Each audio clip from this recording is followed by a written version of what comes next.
अस्सलाम वालेकुम class, page number 273 पे आए हैं। आपका नेक्स्ट टॉपिक है ग्रीन हाउस इफ़ेक्ट। इससे पहले जो हम टॉपिक डिस्कस कर रहे थे वो एयर पोल्यूशन था।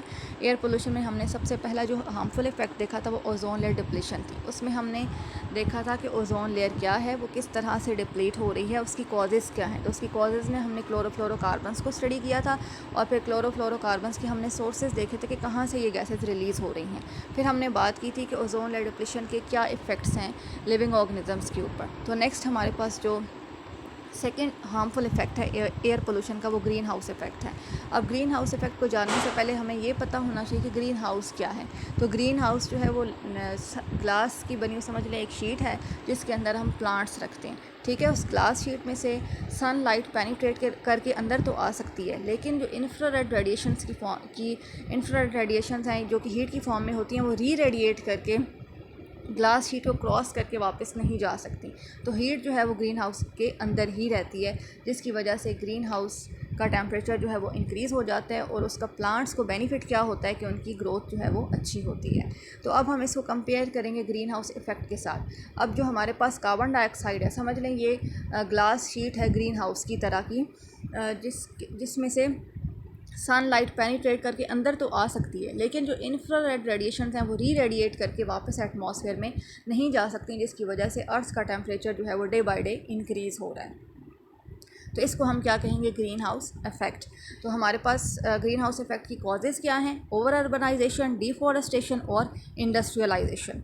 फिर हम ये जो टेम्परेचर इंक्रीज़ होने की बात कर रहे हैं, जो अराउंड द अर्थ हमारा day by day temperature increase हो रहा है, इसको हम क्या कहते हैं, ग्लोबल वार्मिंग। अब ग्लोबल वार्मिंग की हमारे पास हार्मफुल इफ़ेक्ट्स क्या हैं कि जैसे ही टेम्परेचर इंक्रीज़ होगा तो डेफिनेटली आइस कैप्स या ग्लेशियर्स वगैरह हैं वो मेल्ट होना शुरू हो जाएंगी, जिसकी वजह से फ्लड्स आने का ख़दशा ज़्यादा होता है। और जो एयर का पाथ है वो भी, जो हवा का पाथ है वो भी बदल जाएगा और जो ओशन करंट्स हैं वो भी चेंज होना शुरू हो जाएंगे। तो हम कह सकते हैं कि जो वेदर पैटर्न है या वेदर कंडीशन जो है ओवरऑल अर्थ पे वो बदलना शुरू हो जाएंगी। तो नेक्स्ट अब आपके पास जो सेकंड हार्मफुल इफेक्ट है page number 274, sorry third harmful जो इफेक्ट है एयर पोल्यूशन का पेज नंबर 274 पे, वो है एसिड रेन। तो एसिड रेन क्या होती है, ये जो सल्फ़र डाइऑक्साइड है या नाइट्रोजन डाइऑक्साइड है जो कि हवा में रिलीज़ हो रहे हैं फॉसिल फ्यूल्स को बर्न करने की वजह से, जब ये एटमॉस्फेयर में मौजूद वाटर वेपर्स के साथ कंबाइन करते हैं तो ये एसिड बनाते हैं। ठीक है, अब आपको नज़र आ रहा होगा कि इन्होंने येलो से बॉक्स में आपको दिखाया हुआ है कि नाइट्रोजन डाइऑक्साइड जब वाटर वेपर्स के साथ कंबाइन करेगी तो नाइट्रिक एसिड और नाइट्रस एसिड प्रोड्यूस होंगे। इसी तरह से सल्फ़र डाइऑक्साइड जब वाटर वेपर्स के साथ कंबाइन करेगी तो सल्फरस एसिड और सल्फ्यूरिक एसिड प्रोड्यूस होंगे, जो कि ज़मीन पर कब आते हैं, जब रेन होती है। ठीक है, जब बारिश होती है तो वो बारिश जो है वो उसमें एसिड भी मौजूद होता है, इस वजह से हम उसको क्या कहते हैं, एसिड रेन।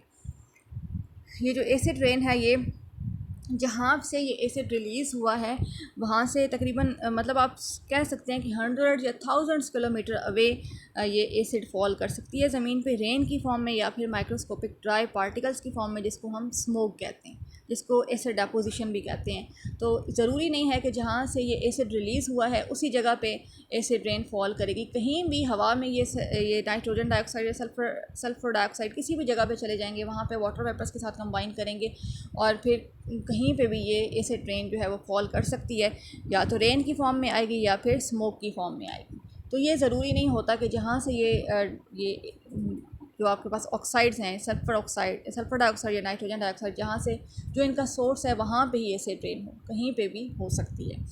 तो नेक्स्ट अब आपके पास हार्मफुल इफ़ेक्ट्स हैं एसिड रेन के, वो कौन से हैं।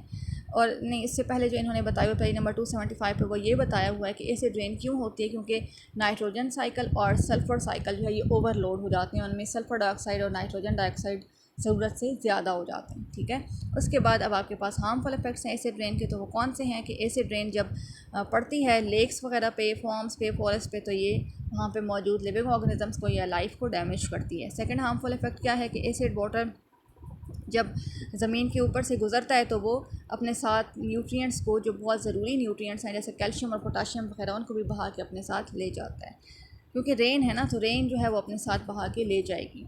और थर्ड जो पॉइंट है वो आपके पास ये है कि ये डिकम्पोजर्स और माइक्रो ऑर्गेनिजम्स को भी किल कर देती है। फोर्थ पॉइंट है कि जो प्लांट्स हैं जिनको न्यूट्रिएंट्स प्रॉपरली नहीं मिल रहे वो वीक हो जाएंगे और उन पे इन्फेक्शन और इंसेक्ट अटैक आसानी से हो सकता है, क्योंकि एसिड रेन की वजह से प्लांट ऑटोमेटिकली एक तो सॉइल वीक हुई होती है, उसमें न्यूट्रिएंट्स नहीं होते, और जो प्लांट्स हैं प्लांट्स को भी नुकसान हो रहा होता है। तो वो जो प्लांट्स हैं वो जब वो ऑलरेडी वो इतनी वीक हैं तो उन पे जो अटैक है इंसेक्ट्स का या इन्फेक्शंस का वो बहुत आसानी से हो सकेगा।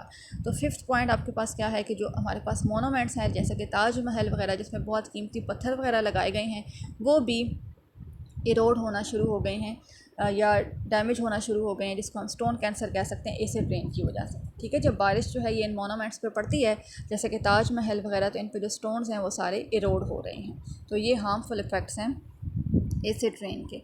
तो अब हमारा जो एयर पोल्यूशन का टॉपिक है वो कंप्लीट हो गया। ठीक है, तो एयर पोल्यूशन में हमने सबसे पहले उसकी डेफिनेशन देखी थी, उसके बाद हमने एयर पोल्यूटेंट्स की बात की थी, फिर हमने उसके हार्मफुल इफ़ेक्ट्स देखे हैं। उसके हार्मफुल इफ़ेक्ट्स में हमने 3 इफ़ेक्ट्स देखे हैं, कौन कौन से? ओजोन लेयर डिप्लीशन, उसके बाद ग्रीन हाउस इफ़ेक्ट, और थर्ड एंड लास्ट वन हमारे पास कौन सा? Acid rain. ठीक है, ओजोन लेयर डिप्लीशन में हमने ओजोन लेयर के ओजोन लेयर डिप्लीशन के जो कॉजेज़ हैं वो देखे थे, सोर्सेज देखे थे, उसके हार्मफुल इफ़ेक्ट्स देखे थे। फिर ग्रीन हाउस इफ़ेक्ट में हमने किसकी बात की है? ग्रीन हाउस की बात की है। फिर हमने ग्रीन हाउस इफ़ेक्ट देखा है कि वो कार्बन डाइऑक्साइड की वजह से होता है। फिर हमने इसकी ग्लोबल वार्मिंग की बात की है, हमने कॉजेज़ देखे हैं ग्रीन हाउस इफ़ेक्ट के, और हमने हार्मफुल इफ़ेक्ट्स देखे हैं ग्लोबल वार्मिंग के। फिर हमने एसिड रेन की बात की है, तो उसमें हमने सबसे पहले क्या देखा कि एसिड रेन क्या होती है। तो ये जो सल्फ़र डाइऑक्साइड और नाइट्रोजन डाइऑक्साइड के वाटर वेपर्स के साथ कंबाइन करने की वजह से जो जो एसिड प्रोड्यूस होता है जो कि बारिश की फॉर्म में ज़मीन पर पड़ता है, उसको हम क्या कहते हैं? Acid rain. वो बारिश की फॉर्म में भी हो सकता है और ये एसिड डेपोजिशन भी हो सकती है ड्राई पार्टिकल्स की फॉर्म में, जिसको हम स्मोक कहते हैं। ठीक है, तो इसको हम क्या कहेंगे? Acid rain. और ये ज़रूरी नहीं है कि जहाँ से ये nitrogen dioxide, sulphur dioxide release हो रहे हैं वहाँ पे ये एसिड रेन हो, बल्कि कहीं पे भी ये उससे 1000 और 100 किलोमीटर अवे भी हो सकती है। फिर हमने बात की है कि इसकी क्या कॉज है। इसकी कॉज ये है कि नाइट्रोजन साइकिल और जो सल्फ़र साइकिल हैं वो डिस्टर्ब हो जाते हैं या ओवरलोड हो जाते हैं, जिसकी वजह से एसिड रेन होती है। फिर हमने इसके हार्मफुल इफ़ेक्ट्स देखे हैं लास्ट में। ठीक है,